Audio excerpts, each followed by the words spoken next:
गणपती बाप्पा मंगल मूर्ती बोलो आदिशक्ती माता जी श्री निर्मला देवी की बोलो निर्मल गणेश की जय श्रीराम। कृपया सर्वांनी या सहयोगाची माहिती घेण्यासाठी या हॉलमध्ये विनामूल्य आहे, तर या आत्मसाक्षात्काराची अनुमती घ्यायची। हा कार्यक्रम पूर्ण विनामूल्य आहे, तर आपण सर्व येणाऱ्या भाविकांनी त्याचा लाभ घ्यावा ही नम्र विनंती। याच्यात आपण 5 मिनिटात हा कार्यक्रम सुरू करूया।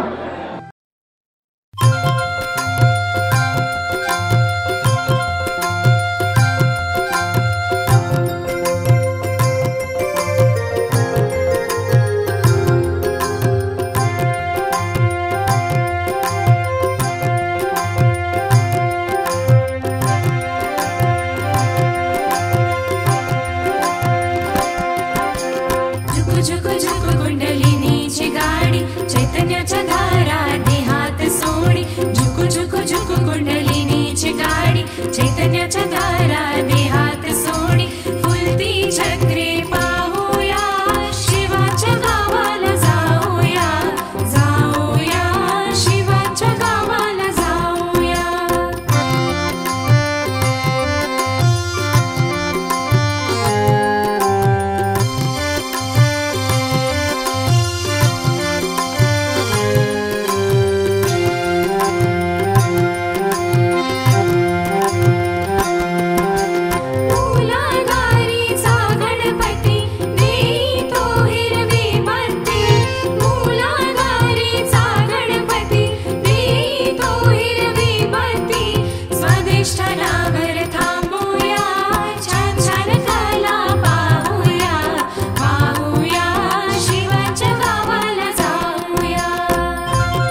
देशाची बुडालेली नाव, या देशाची बुडालेली नाव, श्री गणेश किनाऱ्याला लाव, श्री गणेश किनाऱ्याला लाव. या देशाची बुडालेली नाव, या देशाची बुडालेली नाव, श्री गणेश किनाऱ्याला लाव, श्री गणेश किनाऱ्याला लाव.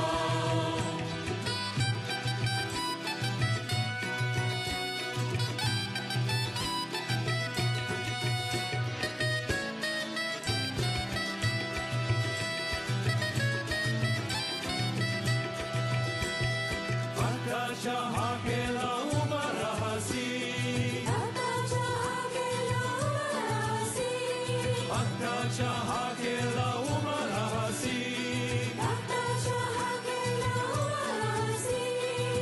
संकटकाळी तू धावून येशील, संकटकाली तू धावून येशील. संकटकाळी तू धावून ते पुनर्जन्म झाल्यानंतर आणि त्यानंतर आत्मा आणि परमात्मा हा तुटतो.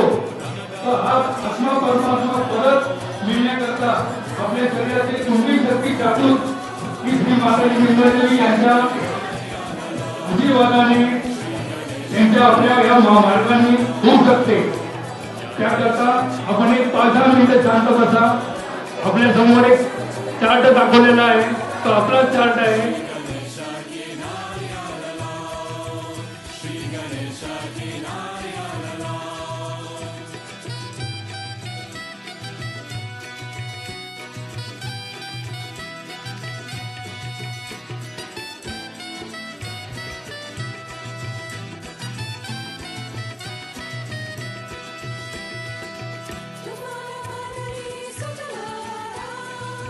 तुफान वादळी सुटला वारा,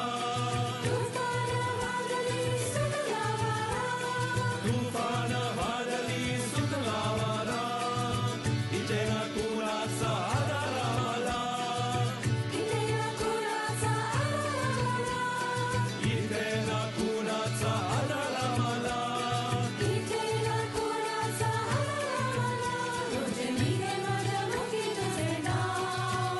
रोज निघे माझ्या मुखी तुझे नाव, श्री गणेश किनाऱ्याला लाव, श्री गणेश किनाऱ्याला लाव. या देशाची बुडालेली नाव, परमशिवची माताजी पुरादेवी पुणेकर पुराणी जागृतद्वारे आत्मसाक्षात्कारामध्ये आत्मक्रांती याकरता आपल्याकडे एक कार्यक्रम आम्ही ठरवून आणलेला आहे. त्याचे ठरवून या कार्यक्रमाला आलेला आहे.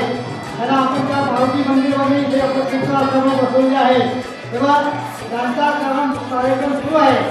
ज्याला कोणाला त्या कार्यक्रमाचा लाभ घ्यायचा असेल, आपली पुण्याची बघा जागृत करते असेल, आपल्या निरंतर आपलं सौख्य पाहिजे असेल, हा विनामूल्य तेव्हा त्या कार्यक्रमाचा आपण लाभ घ्यावा अशी भक्तजनाला विनंती करतो आणि त्यांना सगळ्यांचा प्रतिसाद मिळावा अशी मी परमेश्वर प्रार्थना करतो. जय हिंद, जय महाराष्ट्र. संसाराचं भार साळगाईवरी, तू टाकावा माझं मलगाव. श्री गणेश किनाऱ्याला लाव, श्री गणेश किनाऱ्याला लाव. या देशाची बुडालेली नाव, श्री गणेश किनाऱ्याला लाव, श्री गणेश किनाऱ्याला लाव.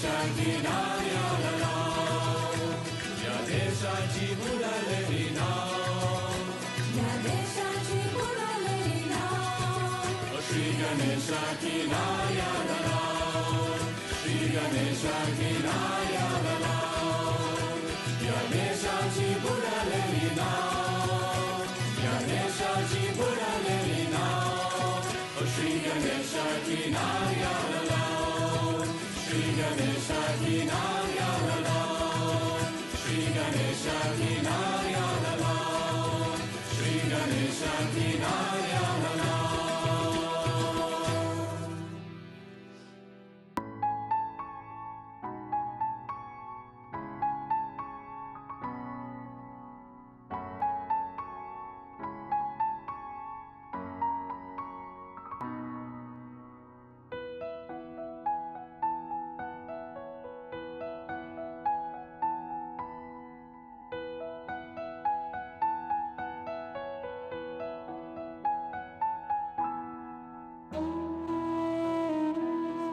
निर्मला देवी माताजी निर्मला देवी यांच्या अंतर्गत त्यांचे शिष्यगण या ठिकाणी उपस्थित राहिलेले आहेत.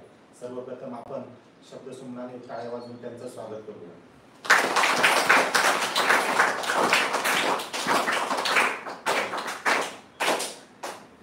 या योग म्हणजे काय आपल्याला सर्वांना माहितच आहे. आपण शाळेमध्ये दरवर्षी त्यांची सर्व टीम आलेली आहे. त्यांचं सर्वप्रथम मी सर्वांचं स्वागत करतो आणि त्यांना विनंती करतो की आपण आपल्या कार्यक्रमाला सुरुवात करू.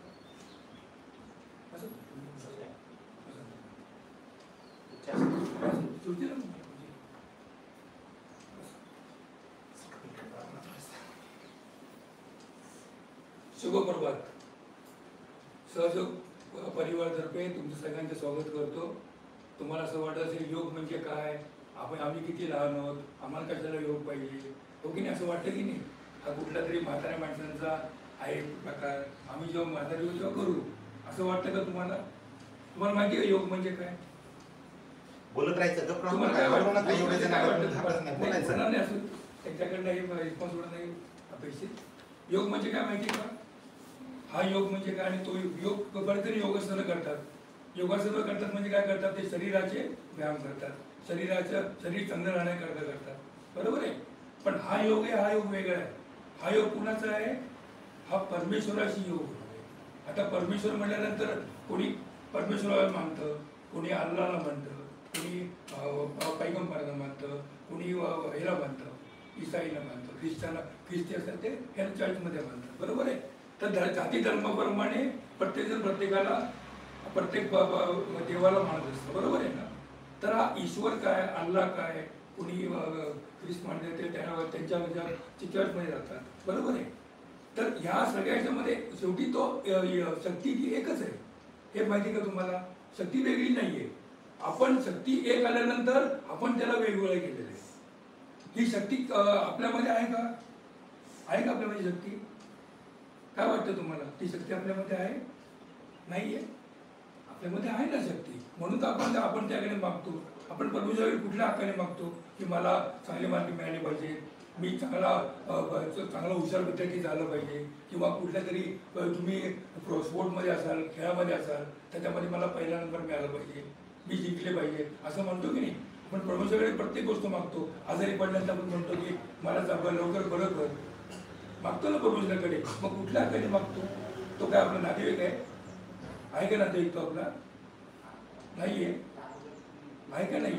मग कुठल्या हक्काने मागतो? आपलं कुठल्याही जो रस्त्याने चाललेला माणूस त्याच्याकडे मागतो का आपण? काही नाही मागू शकत. कारण का? त्याचा आपला काही संबंध नाहीये, त्याचं आपलं काही नातं नाहीये. आपण कुणाकडे मागतो? आई वडिलांकडे मागतो, बरोबर आहे. आई वडिलांकडे हक्काने मागतो की नाही? की वडील आपल्या हक्काचे असतात, आपल्या घरातली माणसं हक्काची असतात. तसं परमेश्वर हा आपला हक्काचा आहे का? कोण आहे तो आपला? त्याचं आपलं काही नातं आहे का? तर आहे ना, त्याचं नातं आहे आपलं. आणि ते नातं काय माहिती का? तो आहे परमात्मा. आणि आपल्यामध्ये काय माहिती का? आत्मा आहे ना. आत्मा म्हणजे काय? त्या परमेश्वराची एक त्याचं एक प्रतिबिंब आपल्या प्रत्येकामध्ये दिलेलं आहे. हे केव्हा आलं माहिती का? हा आत्मा आपल्यामध्ये केव्हा आला? आपल्या जन्माच्या वेळी आला. जन्माच्या वेळी काय झालं माहिती का? आपण जेव्हा आपल्या आईच्या पोटात होतो ना, तेव्हा परमेश्वरी शक्ती आपल्या टाळू घेतात ना, आतमध्ये प्रवेश करते. दिसते का तुम्हाला? आपलं चित्र आहे नाही, बरोबर ना? तर ही शक्ती कुठनं जाते माहिती का? या टाळू केंद्रात आतमध्ये जाते. टाळू केंद्र आतमध्ये जाते तेव्हा याच्या 3 नाड्या तयार होतात. बरोबर आहे? जे शक्तीचे किरण उजव्या बाजूला पडतात ते डाव्या बाजूला परवा दिवसाला एक नाडी तयार होते, तिला म्हणतात ईडा नाडी अध्यात्म भाषेत. बरोबर? जे किरण डावीकडून उजवतात त्याला म्हणतात पिंगला नाडी. आणि उर्वरित शक्ती जी असते ती शक्ती त्या बाळाच्या पाठीच्या कांड्यातनं खालती येते आणि आपण आता बसलेला ना त्रिकोणी मागे हाडावरती तिथे जाऊन शक्ती बसते 3.5 मोठं करून, तिला म्हणतात कुंडलिनी शक्ती. असं त्या बाळाचं हे होतं. पण ती शक्ती येताना काय करते? त्या परमात्म्याचं एक प्रतिबिंब त्या बाळाच्या हृदयामध्ये स्पंदित करते. जेव्हा स्पंदित होतं तेव्हा त्या बाळाचं हृदय सुरू होतं. सगळ्यांचं हृदय सुरू आहे की नाही आपलं? कसं सुरू आहे? कायम सुरू राहतं. जेव्हा माणूस जातो तेव्हा ते आत्मा जातो, त्यामुळे हृदय बंद पडतं. बरोबर ना? म्हणजे तो आत्मा गुणाचं रूप आहे, त्या परमेश्वराचं एक प्रतिबिंब आपल्या प्रत्येकाच्या शरीरामध्ये आहे. बरोबर आहे? मग हे शरीरामध्ये येताना त्यांनी विचार केला का जात पात धर्म काही नाही बयान केला. त्यांनी प्रत्येक माणसाच्या शरीरामध्ये तो आला आणि मग आपलं शरीर आपण सुरू आहे. आता एक कंटिन्यू सुरू आहे की नाही? ते बंद पडतं का? कधीही बंद पडत नाही. म्हणजे किती महत्वाचं प्रतिबिंब परमेश्वराचं आपल्याकडे. मग नातं कुठलं आहे? ते नातं. आता हे नातं जे आहे हे नातं आपलं कुठपर्यंत राहतं माहिती का? आपला जन्म झाल्यानंतर तुम्ही बघितलं का? लहान मुलं तुम्ही घरात बघितलं त्याची टाळू मऊ असते, बघितली की कुणी? नसेल बघितली बघा, लहान मुलं असताना त्याची टाळूची मऊ असते. मग ती मऊ असते तोपर्यंत त्याचा आणि परमेश्वर संबंध असतो. पण काय होतं माहिती का? आपल्याकडे तेल लावून टाळू भरतात माहिती ना? लहान मुलाची आंघोळ करताना तेल लावून टाळू भरतात आणि मग टाळू भरल्यामुळे काय होतं? हे कडक होतं. हे कडक झालं की त्याचा आपला संबंध संपतो आणि म्हणून तो आपलं काही ऐकत नाही. आता आपण सगळ्यांची टाळू आपली घट्ट आहे, त्यामुळे आपला संबंध तुटलेला आहे. आता हा संबंध परत यायचा म्हणजे काय होणार? ही शक्ती परत या मधल्या नाडीनं वरती येऊन या टाळूतनं बाहेर पडून त्या परमेश्वरी शक्तीशी मिळणार. परमेश्वर कुठे म्हणलं तर आपण कुठे शोधतो त्याला? मंदिरामध्ये शोधतो, चर्चमध्ये शोधतो, बरोबर? गुरुद्वारामध्ये शोधतो. पण असा काही परमेश्वर नाहीये. परमेश्वर कसा आहे? निर्गुण निराकार सगळीकडे तिथं पण आहे. दिसतोय का? दिसत नाहीये, जाणवत नाही, कारण आपला त्याचा संबंध नाहीये. पण संबंध जर का आला म्हणजे काय? ही शक्ती परत बाहेर आली या टाळूतनं तर आपला त्याचा संबंध येतो आणि मग आपल्याला हातांवरती आणि शरीरावरती त्याचा आपल्याला बोध होतो, म्हणजे जाणीव होते. आता ही जाणीव कशा करता? हा संबंध कशा करता करायचा? हा संबंध अशा करता करायचा की आपण जे मागतो ते तिथपर्यंत मागणं पोहोचलं पाहिजे. आता समजा हा मोबाईल आहे, ह्या मोबाईल जर का चार्ज नसेल आणि त्याचं त्या टॉवरशी जर का कनेक्शन नसेल तर आपला त्याचं बोलणं ऐकू येईल का? नाही ऐकू येणार. तसं आपलं कनेक्शन नसेल तर आपलं बोलणं इथपर्यंत पोहोचणार नाही. बरोबर? ही पहिली गोष्ट. दुसरी गोष्ट म्हणजे काय? ही शक्ती बाहेर येताना काय होते? की आतमध्ये ही शक्ती येताना काय होतं? आपली चक्र तयार होतात. त्याची 7 चक्र आहेत. हे बघा 1 2 3 4 5 6 आणि 7. ही 7 चक्र आपल्या शरीरामध्ये त्या बाळाचे तयार होतात. शक्ती ही चक्र म्हणजे काय माहिती का? हे नाड्यांचे पुंजके हे आपलं काय करतात? शरीराचं प्रत्येक अवयव कंट्रोलमध्ये करतात, त्याची संपूर्ण निगा राखतात. बरोबर आहे? तर ही जेव्हा शक्ती वरती तेव्हा हे चक्र जागृत होतात आणि चक्रांचे आपल्याला आशीर्वाद मिळतात. हे आशीर्वाद का मिळवायचे? कारण ही चक्र जर का व्यवस्थित जगात फिरली, त्याला व्यवस्थित गती आली तर काय होतं? ते संपूर्ण शरीर तर तंदुरुस्त होतच, पण त्या प्रत्येक चक्रांवरती काही देवता आहेत, त्या देवतांचे आशीर्वाद मिळतात. बरोबर आहे?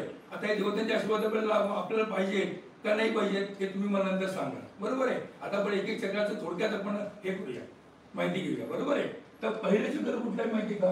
हे चक्र मूलाधार चक्र आहे. इथे कोण आहेत माहिती का? गणेश आहे. आता गणपती कोणाला आवडतात? हातवरती करा. सगळ्यांना आवडतात की नाही? आता गणपती तुम्हाला का आवडतो? ते काय देतात आपल्याला? त्याच्याकडनं काय मिळतं आपल्याला माहिती का? कोणाला सांगता येईल? हे सांगता कोणाला? गणपतीकडनं आपल्याला काय काय मिळतं आशीर्वाद? गणपती आपल्याला काय काय देतो? आपल्याला बुद्धी देतो. बुद्धी पाहिजे की नाही आपल्याला शिकण्याकरता? बुद्धी देतो, निरागसता देतो, निष्पापता देतो. संपूर्ण आपल्याला जी शक्ती मिळते गणेशांची, तर आपण पहिल्यांदा पण गणेशाला पुजतो की नाही? गणेशाला पुजल्यामुळे आपल्याला ते पहिल्यांदा बुद्धिमत्ता देतात, आपल्याला चांगली दृष्टी देतात. बरोबर आहे? आपण जे काही सर शिकवतात त्यावेळी आपल्याला काय काय मुलांना लगेच लक्षात राहतं, काय कायना लक्षात राहत नाही. कारण का? ती बुद्धीची देवता गणेशांची शक्ती कमी पडते. पण ती बुद्धी जर का गणेशाने दिली आणि हे सगळं जर का आपलं जागृत झालं तर काय होतं की आपल्याला आशीर्वाद मिळतात. बरोबर आहे. मग दुसरी चक्र कुठलं आहे माहिती का? हे स्वादिष्टाचं चक्र. हे तर कोण आहे माहिती का? सरस्वती आहे. ही कोणाची देवत आहे? विद्येची देवत आहे. आपण शिकतो ना, मग ती विद्या कुठनं येणार? सरस्वती देवीकडनं येणार. मग ती आपल्याला विद्या मिळाली पाहिजे की नाही, आपल्याला चांगलं शिकता आलं पाहिजे की नाही, प्रत्येक गोष्ट आपल्याला कळली पाहिजे की कशी काय आहे. नुसतं आपलं बोला बेदने 4 बेदिसा नुसतं पाठ करायचं नाहीये, तर ते जाणून घेऊन पाठ करायचं, लक्षात ठेवायचं. म्हणजे मग ती विद्या खरी येते आणि विद्या आपल्यामध्ये जोपासली जाते. बरोबर आहे. त्याची ब्रह्मदेव असते, ती बुद्धीची देवत आहे. इथं आपल्याला विद्या मिळते. इथं काय मिळतं माहिती का? आपल्याला समाधान मिळतं. हे नाभी चक्र. इथं काय मिळतं? समाधान मिळतं. आपल्याला प्रत्येक वाटत असतं की त्याचं काय बघू, त्याच्याकडे काय आहे, माझ्याकडे नाहीये. बरोबर. आपल्याला वाटतं की नाही, एखाद्या मैत्रीकडे काहीतरी चांगलं असतं आणि ते आपल्याला वाटतं की आपल्याकडे नाहीये, किंवा मित्राकडे असं सांगितलं, त्याकडे कधी काहीतरी सायकल आणली किंवा काय आणलं, आपल्याला वाटतं माझ्याकडे नाहीये. हे जे काय वाटतं ना, माझ्याकडे आपल्याला दुःख होतं. पण आपल्याकडे काय आहे त्याच्यामध्ये आपल्याला समाधान मिळालं पाहिजे. ते केव्हा मिळतं? जेव्हा आपल्याला हे सगळं जागृत होतं त्यामुळे समाधान मिळतं. बरोबर आहे.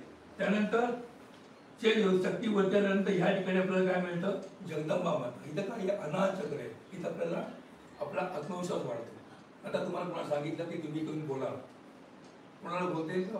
येईल बोलता कोणाला? सगळ्यांना बोलता येईल? नाही बोलता येणार. आपल्याला भीती वाटत असते. मग कुठल्याही भीती वाटते आपल्याला. भीती का वाटते? कारण आपल्यामध्ये कॉन्फिडन्स नसतो. हा आत्मविश्वास जो वाढतो तो केव्हा वाढतो? जेव्हा हे चक्र जागृत होतं त्यावेळी आपला आत्मविश्वास वाढतो. बरोबर आहे. त्यानंतर आपण चक्र ह्या शक्ती वर्तल्यानंतर ह्या इथे आपला कंठाचं स्थान आहे. इथं आपला हे कंठ. इथं काय आहे? विशुद्धी चक्र. इथं काय आपल्याला ह्या ठिकाणी आपल्याला आपल्या वाणीमध्ये गोडवा येतो. आपलं बोलणं सांगणं ऐकायला पाहिजे की नाही? आपल्याला वाटतं की नाही माझं बोलणं, मला मी जे बोलतो ते ऐकावं सगळ्यांनी. मग तिथं गोडवा आला पाहिजे वाणीमध्ये. दुसरी गोष्ट म्हणजे काय? आपल्याला संभाषण चातुर्य येतं. काय बोलायचं, काय नाही बोलायचं हे कळतं. तिसरी गोष्ट म्हणजे आपण कधी कोणाचे अर्वाच्य बोलत नाही. मोठ्या माणसांशी कसं बोलावं, काय बोलावं, कितपत बोलावं हे कळलं पाहिजे. हा जो ही जी काही शक्ती आहे ही शक्ती संपूर्ण या इथं आपल्याला कंठापासून मिळते. म्हणजे एकदा चांगलं बोलत चांगलं वाटतं. नंतर शक्ती वरती येते या ठिकाणी. इथं आपण कुंकू लावतो ना तुम्ही, इथं या ठिकाणी आपल्याला काय क्षमेचे स्थान आहे.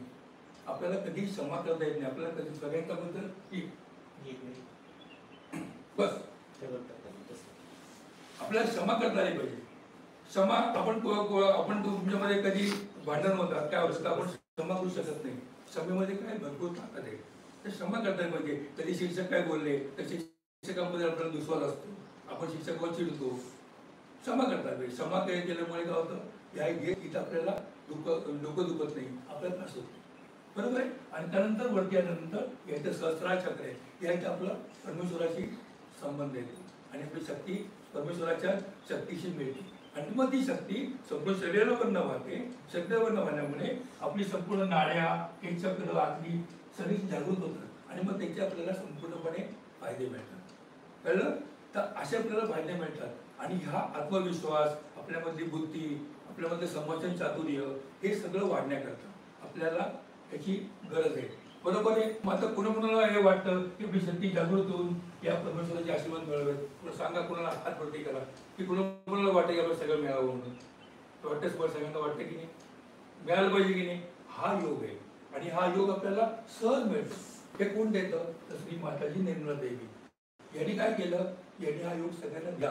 म्हणजे काय केलं की त्यांनी सगळ्यांची शक्ती जागृत केली आणि परमेश्वराची मिळवली. आणि नुसती मिळवली नाही तर त्याचा आपल्याला अनुभव मिळतो.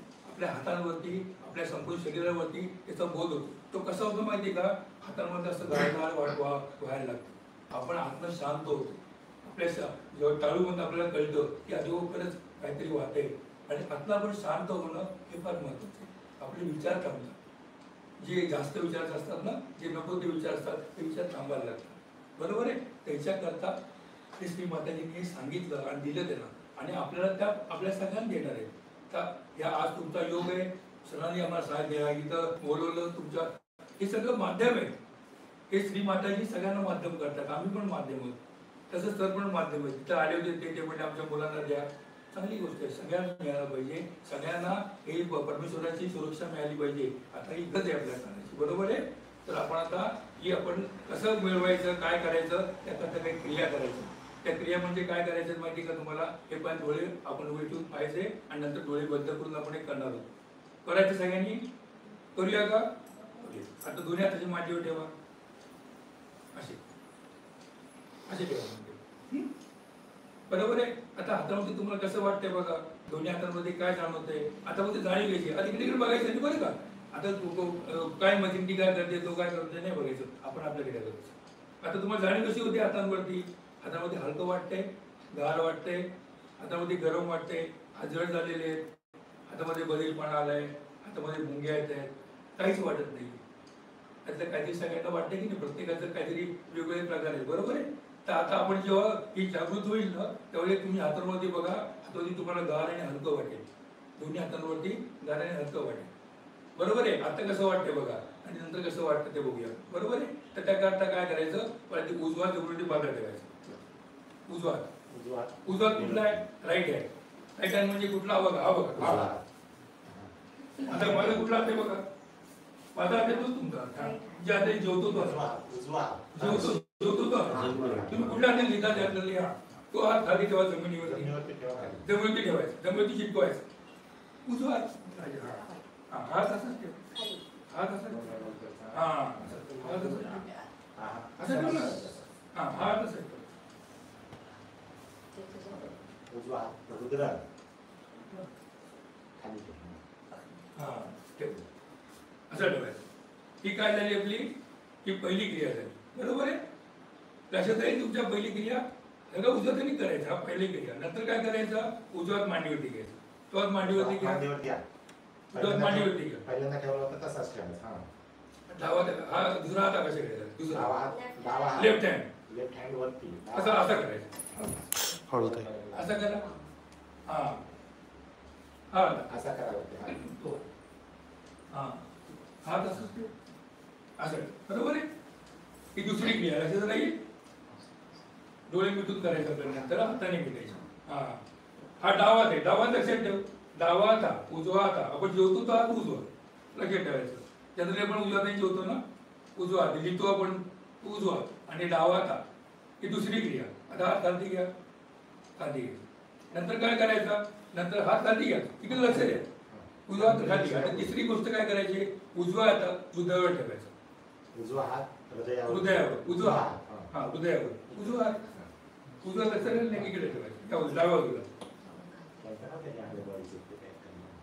कोण? हो एवढे गरजेचं नाही करत. त्याला गेलं नाही तरी त्याला भेटत नाही. असं करायचं. बरोबर आहे. नंतर काय करायचं? तोच हात कपाळावर ठेवायचा. कपाळावर तोच हात कपाळावर ठेवायचा. ठीक आहे. हा तोच हात कपाळावर ठेवायचा. तोच उजवाच कपाळ उजवा त्यांनी करायचं. तोच हात उजवा ठेवायचा. बरोबर आहे. आणि त्यानंतर काय करायचं माहिती का? तोच हात ठेवायचा टाळूवर. उजवाच हात टाळूवर.